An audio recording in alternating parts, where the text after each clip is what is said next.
So I'm working in my No Sew accordion journal and I'm doing prompt number 12, overlap, and today we're going to be making a hidden paperclip. So I really do hope that you will stick around and join me for a little bit of doodling fun and use up lots of scraps. See you shortly.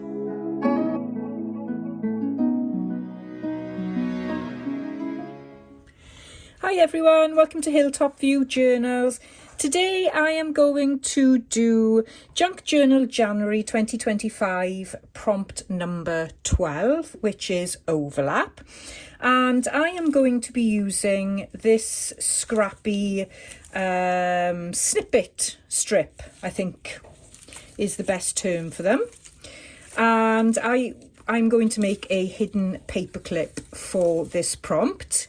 I'm not going to do a page spread today. I'm getting short on pages already, and I know I'm at least 3 or 4 pages short, so I need to get a little bit inventive and add some flips to my pages, and this is another way of adding extra space to the journal. Excuse me. So I'll show you how I made this. I haven't got it on camera because I tend to do these things sitting on the sofa at night and just, you know, watching TV or trying to ignore what my husband is watching on TV because we don't like the same programs. And simply all I'm doing is gluing the bits of paper together.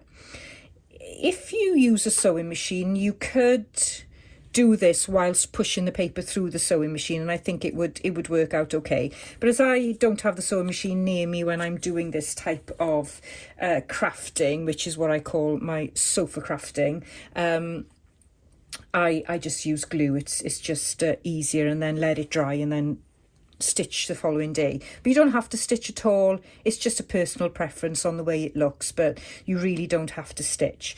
What's good about this, doing this today, is that each piece of scrap that I've got here actually will overlap one another. So that's why I thought it would be good to use the snippet strip. So just very, very quick and easy. I often make these in a neutral tone, and then you can embellish them later with some colour depending on where you want to use them. And all I do is, if the glue will come out, I try and alternate the paper strips, or the paper scraps I should say, so that they are slightly different. I'm just going to try and clean my glue here.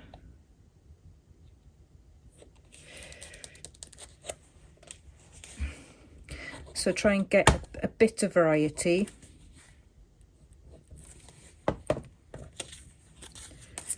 You can make them as large or as small as you want to. I think it's good to have a variety of lots of different shapes and sizes. So as you can see now, I'm overlapping the paper.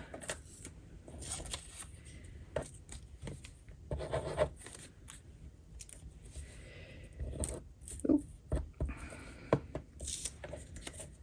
Putting different pieces down just to create a little bit of variety.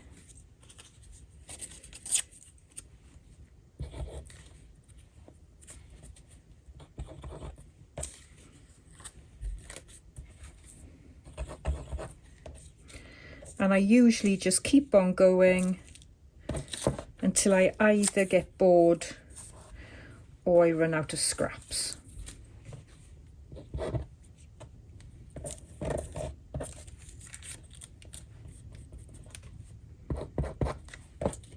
And this is a great exercise to do at the end of your crafting day, when you've got those little scraps on your desk, and say you've got strips of paper, you can just rip them up into smaller pieces and make a snippet strip. And these are perfect for things like clusters, adorning your page edges, adding to tags. They're just great, really. So versatile. You can make them out of fabric scraps.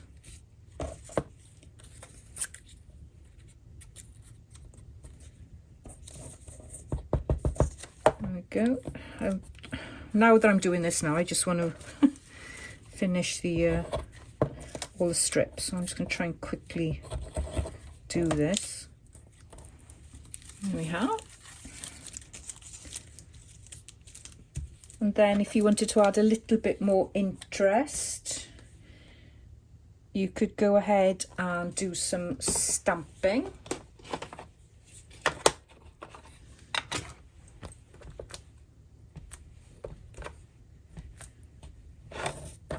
Especially where you've got the plainer pieces of scraps.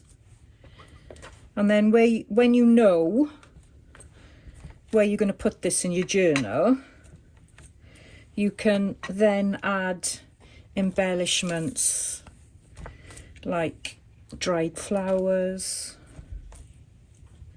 and things like that. Stamps would look really great with this, as in postage stamps. Things like, I've got some neutral tickets here, so I could just pop a couple of these down where it looks a little bit bland, maybe. So yeah, you can just embellish to your heart's content, really. But brilliant for making stuff in front of the TV. And so I'd let that dry now, and then I would take it to my sewing machine and I would just do a simple stitch all the way through it just to secure it. But if you're not going to stitch it, then just make sure you use enough glue to keep it together. And once you've done that, then you can go along and then add some other things like fabric and all manner of goodies. So that's how you make a simple scrappy snippet strip. So I'm just going to put that to the side. And I'm going to use the ones that I've already made because they're stitched. So, hidden paper clip. When I make my paper clips, my hidden paper clips, I do a really, really simple option. What you could do is you can use clothes tags. They're really great for making paper clips, but really all you need is a couple of pieces of thin card as your base. So I've got this piece of it's thicker than packaging paper, but packaging paper would work absolutely fine. You need something that's maybe a little bit thicker than printer paper. So this is thicker again. It's almost like cardstock, so it's come from packaging. And what I need to do is I need to decide on the size of the hidden paper clip, the front and the back. Now, so I'm working in this small journal, so I really don't want the hidden paper clip to be too long and too wide, because I'm going to have another page spread underneath the paper clip. So it's just going to be something that's going to be big enough, really, to fit my prompt.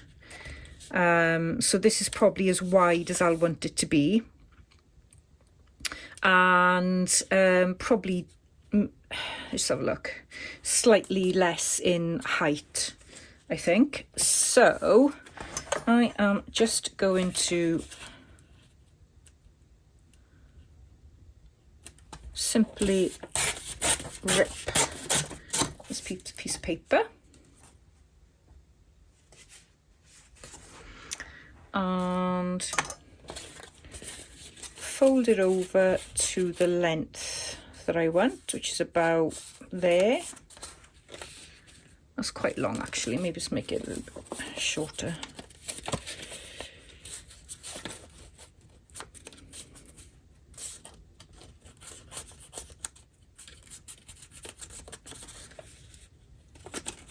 That's okay.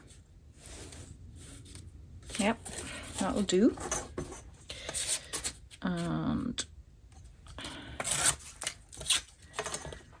so that's my first piece, and then I am going to need another piece, and it's almost the right size, so that's okay. I will use that, and I will use the shorter piece first. So this is the base, so I'm just going to pop that on there, and using my glue gun I'm going to add some glue.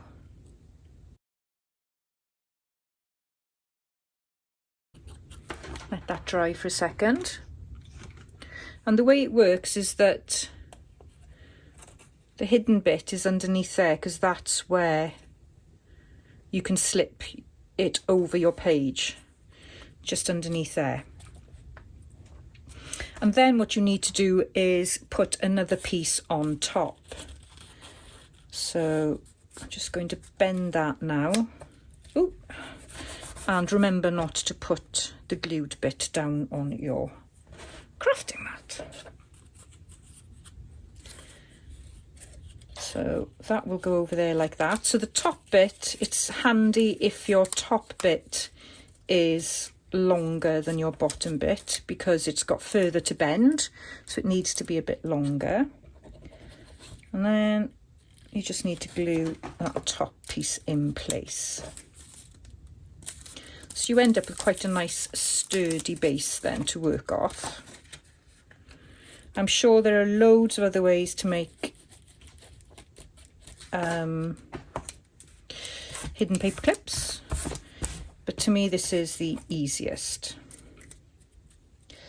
And what you want to make sure is that you don't glue that bit like I've done there, and don't bend it too much, because if you bend it open, then you will stop the paper clip from gripping. So let's give this a go. Actually, what I might do is round the corners. I might find it easier to slip over the page.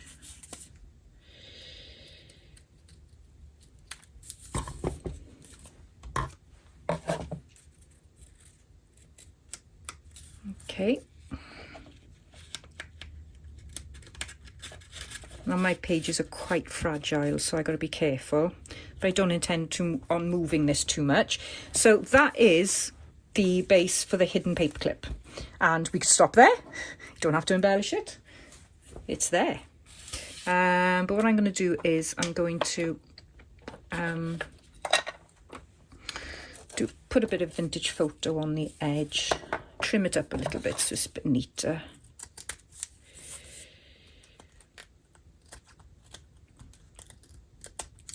So you could, for the top piece, you could add a piece of nice cardstock, printed cardstock, so that you haven't got so much to cover then. But I do actually like the natural brown of the packaging, and it goes well with my theme for this journal. Next I want to add some lace, and I wanted to add some of this. So I'm going to cut a strip off. And I've got to think that I'm covering two sides of the paper clip, not just the one side.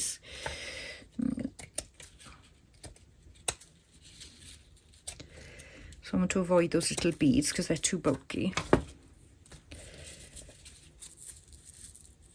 So I really like that, but I think I may have to put something underneath that as well, depending on what it looks like. So I think that like that would be nice.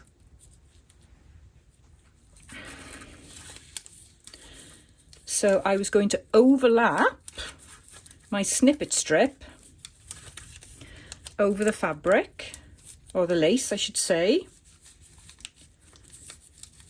So I quite like it actually with the brown showing, so I may just leave that like that. And the way I'm going to stick it down is with glue stick.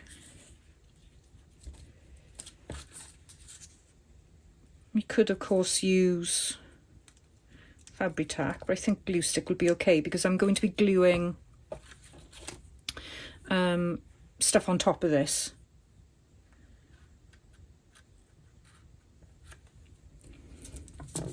So that should help it stay anchored in place. So I'm going to put my snippet strip over both sides of the paperclip, but I'm going to leave the other side and decorate it at a later date. I think I may try and incorporate that into another one of the prompts. I'm not too sure yet. So that's just like that. This is going to be very scrappy.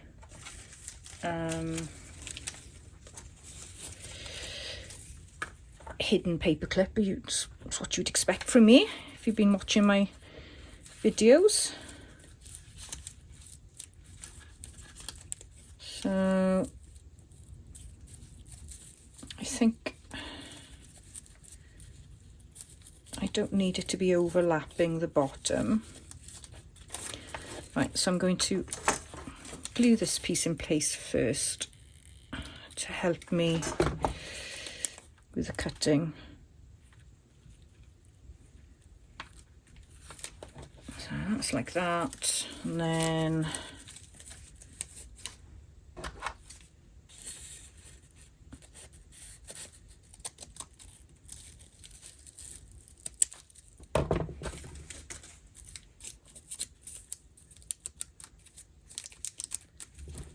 I've got an upside down right in there, but that really does not bother me.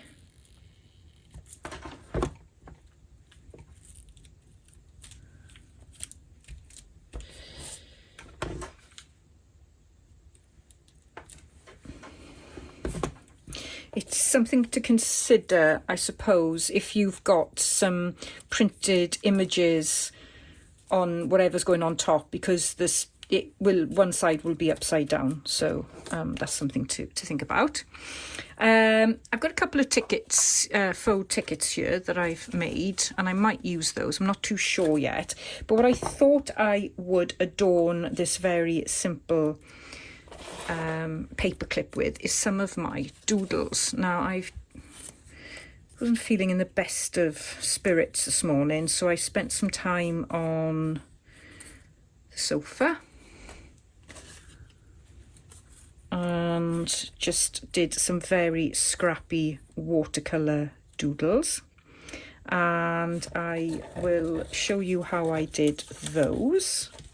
I painted these over watercolour, but I haven't got any watercolour to hand, so I'm just going to use this. I think this is photo matte paper for the inkjet printer, which is 180 GSM. So I'm just going to use that and just show you how easily I did this. So this is a round brush. This is number 6. I did do the painting with a larger brush, but this should work okay. And literally all I've done is just done 5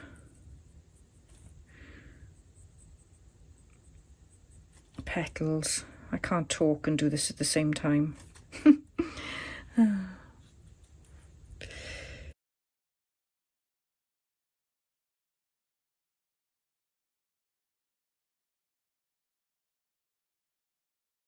So it's good to have a piece of kitchen roll by the side of you, because when it pools, you need to just take a little bit of the paint off.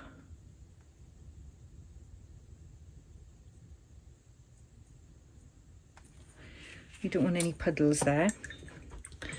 And then I went in the middle and used an orange I have no idea what these colours are. I don't know where the card for the watercolour set has gone.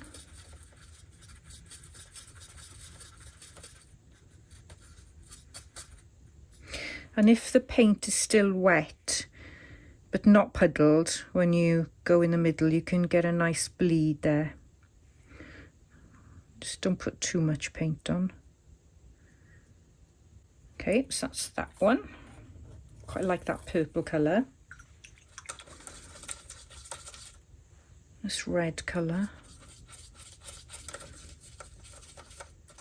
Sort of like a deep cerise colour.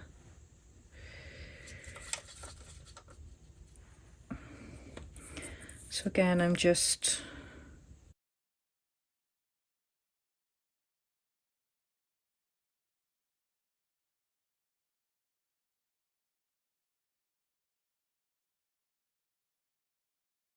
let's go with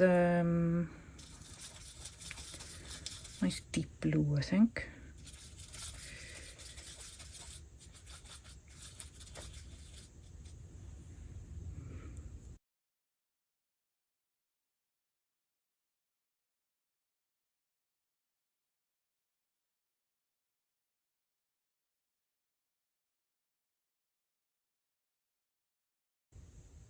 So you just need a dry brush to suck up the pigment.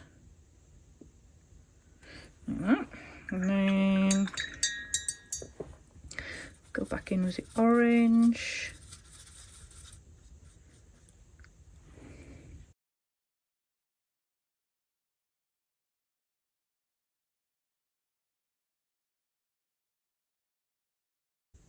So I'll just leave that for a minute and then I can go back over with blue. And then all I did was some leaves. And then I went over with a fine liner. Now you don't have to go over with fine liner, so we'll have a look what these look like without it. A lot of the ones I did here were not really well shaped. So when you go over with a black fine liner, it kind of gives them a little bit of definition.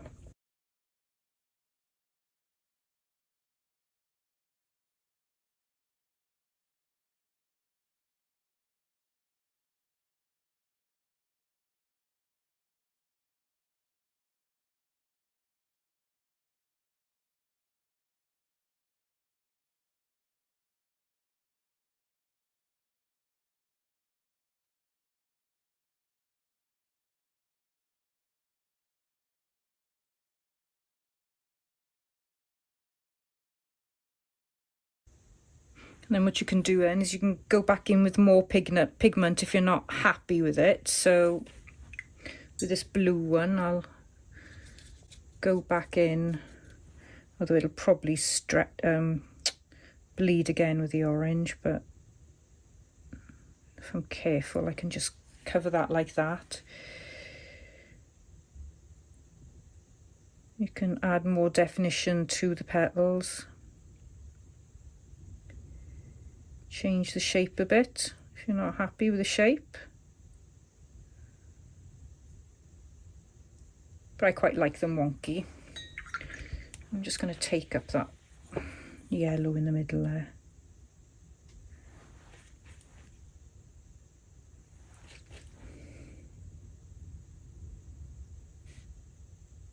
Okay, we'll let those dry off a minute. So in the description box, I'll link an Instagram account by one of my favourite artists, Inky Mia.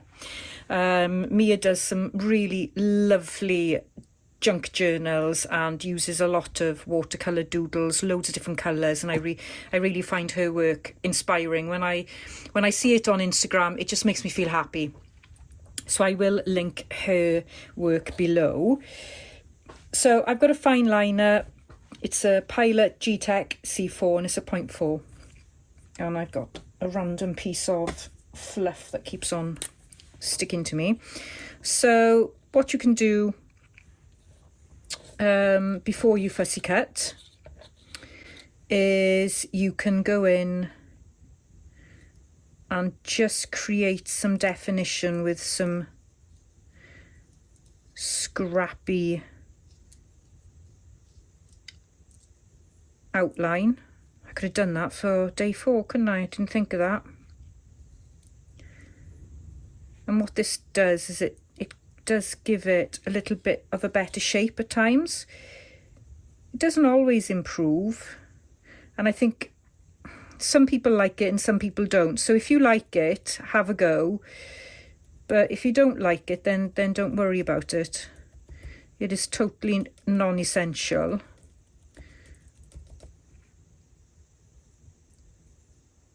But for some flowers, or for some sort of small little paintings, I think it does help. So like these now, these are quite undefined. So if I just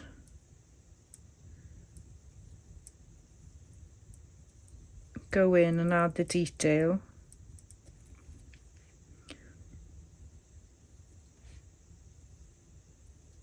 it just gives it a little bit more definition.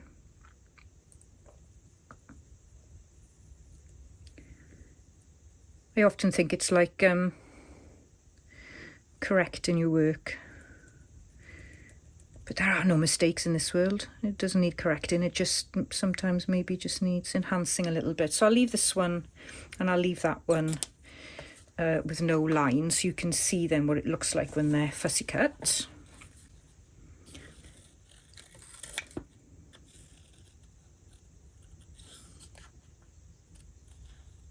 And when you fussy cut, it's nice to leave a small white border, I think.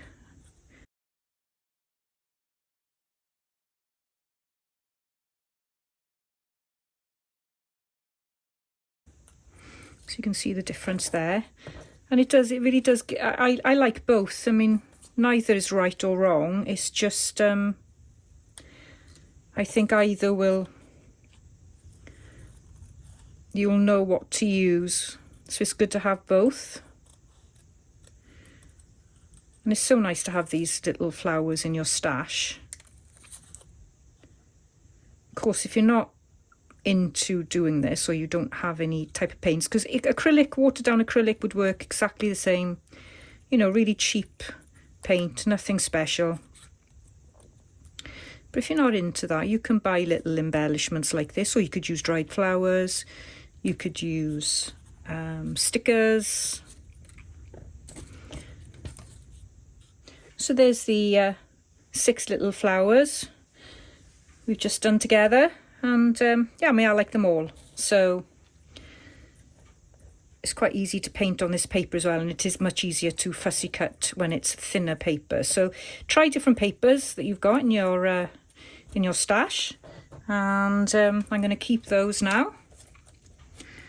And I'm going to go back to these and see which ones I want to use. I've also got some scrappy leaves here that I had to play with.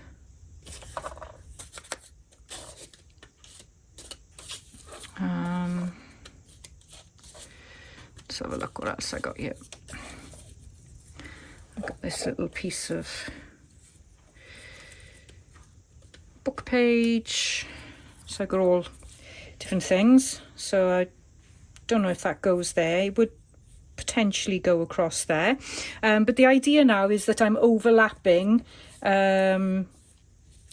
what's already on the base, so I'm trying to keep in line with the prompt. So there's something like that. You can do something like that, or I think that's too big, covers up too much of the base. I quite like that. Or we could have a couple of overlapping flowers.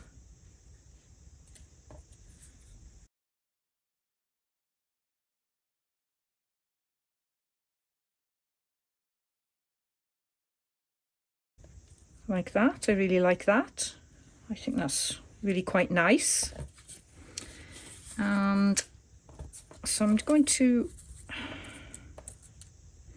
use that like that. And I just need to decide if I want anything else in the background. So could just add a little bit more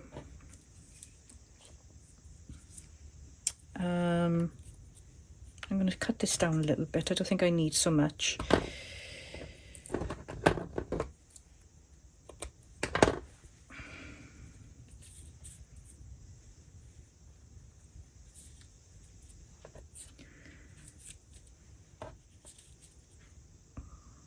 It's okay. It's clashing a little bit with the colour.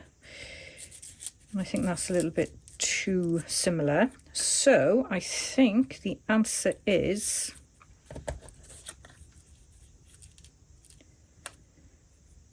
this one.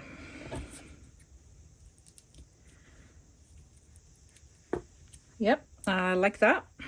So let's glue this in place first. I'll do a little bit of inking. Of course, this is quite bulky. I know it's going to cause me a problem, but we are where we are.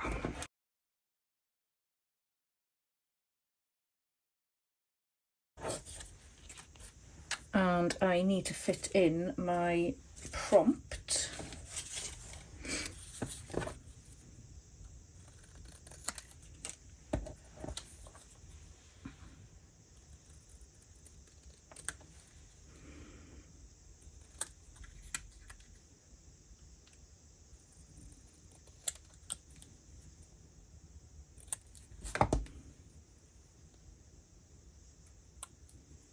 Which I never ever cut straight.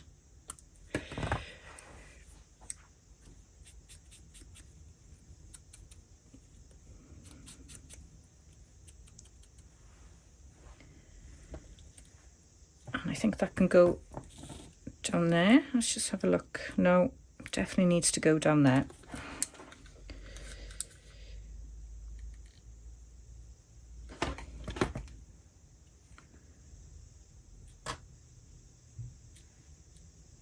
Let's see how this looks now on the page.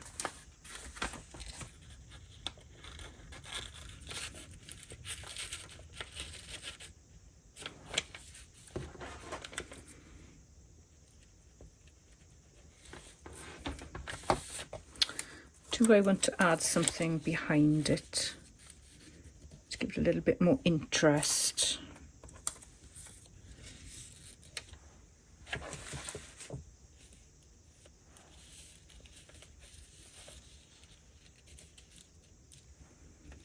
I quite like that. Yes, I'll do that as well, I think.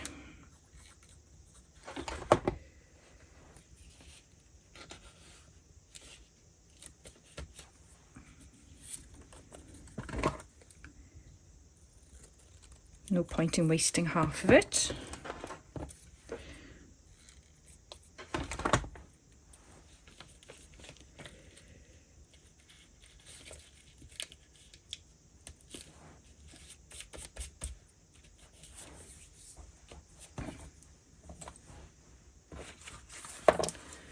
There we have it. That's my prompt number 12. I hope you enjoyed that. Another very simple way to create the prompt, and I hope you found it helpful. And please do consider liking and subscribing to my channel if you're enjoying the content, I should say. And don't forget to look in my description box to find Inky Mia's Instagram account, and also the details of who's up on the collaboration today and the collaboration playlist. So if you've missed anything, you can go and catch up and enjoy what others have to offer. So thanks ever so much for watching, and I will see you in the next prompt. See you soon. Bye bye.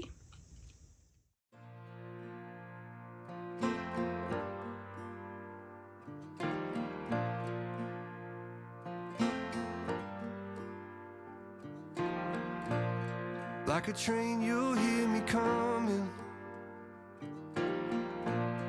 from 100 miles away. I don't ever remember running as fast as when I'm after you to stay. When I tell you that I promise, that's exactly what I mean. always been